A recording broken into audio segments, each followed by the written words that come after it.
Assalamualaikum guys. For this Eid al-Adha, I have prepared this really tasty and delicious ghee rice chicken biryani. Take 2 cups of basmati rice and wash it properly before keeping it for half an hour. At the same time, I've taken 1 kilo chicken. I washed it well with vinegar and lemon. Now I'm going to marinate it with half teaspoon of turmeric, 1.5 tablespoon of chili powder, 1 tablespoon of coriander powder, half teaspoon of garam masala powder, and half teaspoon of pepper powder. Finally, I have taken 1 cup curd and mixed it well. You can rest it for half an hour.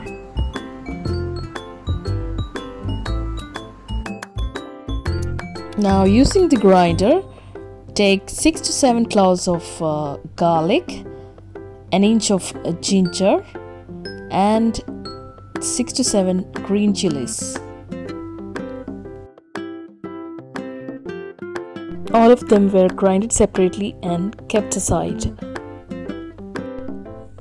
Now I've taken 15 to 16 pieces of shallots and grinded that as well. Now take about 8 to 10 onions and slice it. Now take a kadai and I'm taking equal amounts of ghee and sunflower oil, 3 tablespoons each, and deep fry the onions. I've added salt also so that the onions get fried pretty quickly. Keep on stirring it, and this is the pattern on how to fry the onions. Keep on stirring it without taking your hands off the spatula. At this point, if you want, you can add 1 teaspoon of ghee. The style in which you are frying the onions gives the flavor to this biryani. Now the onions are golden brown, and this is how it should look. Now take a few cashews followed by raisins in the same ghee oil mixture and keep stirring until golden brown. Once it is golden brown, we can keep it aside for garnishing it later when the ghee chicken biryani is ready.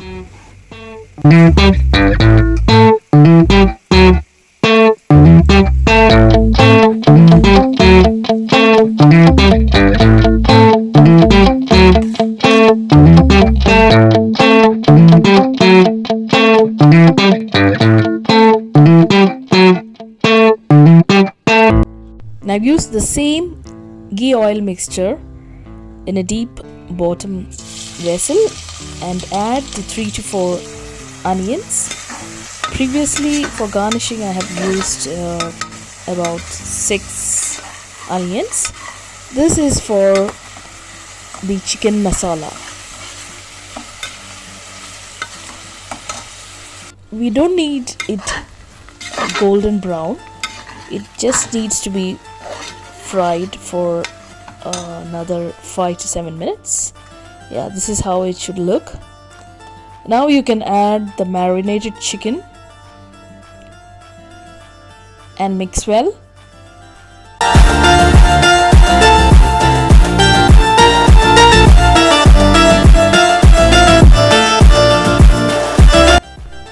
At this point, adding a few curry leaves gives it a different flavor.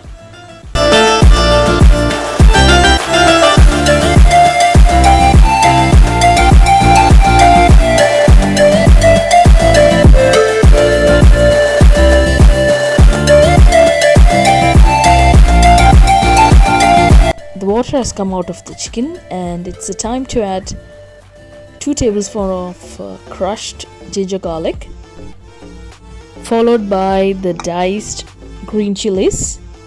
While the chicken masala is being prepared, I had taken previously 2 tablespoons of this ghee oil mixture and set aside for preparing the rice. To this I've added half teaspoon of crushed pepper, followed by the 3 C's, half inch cinnamon, 3 to 4 cloves and 3 to 4 pods of cardamom. I've also added bay leaf and 4 to 5 diced shallots. Finally, to the spices I added the 2 cups of basmati rice. Now add the 3 to 4 diced tomatoes to the chicken masala. At the same time, roast the rice with the spices. Now to the chicken masala, add the diced coriander leaves. It smells so good. I checked the taste in between and I felt a pinch of salt was required, so I've added it. Now the chicken masala is ready. The other side, the rice is also ready. I had added to 2 cups of basmati rice 4 cups of water. Sorry guys, I forgot to capture it as the camera went off, because I'm the one who's doing the preparations as well as taking the video. Now the rice and the chicken masala mixture is blended well. As you can see, the biryani is ready. Now you can garnish it with coriander leaves, roasted cashew and raisins, followed by the roasted onions. Now serve it hot. Thank you all for watching Zara Connect. Subscribe to my channel for more videos. It's me, Shaija, signing off.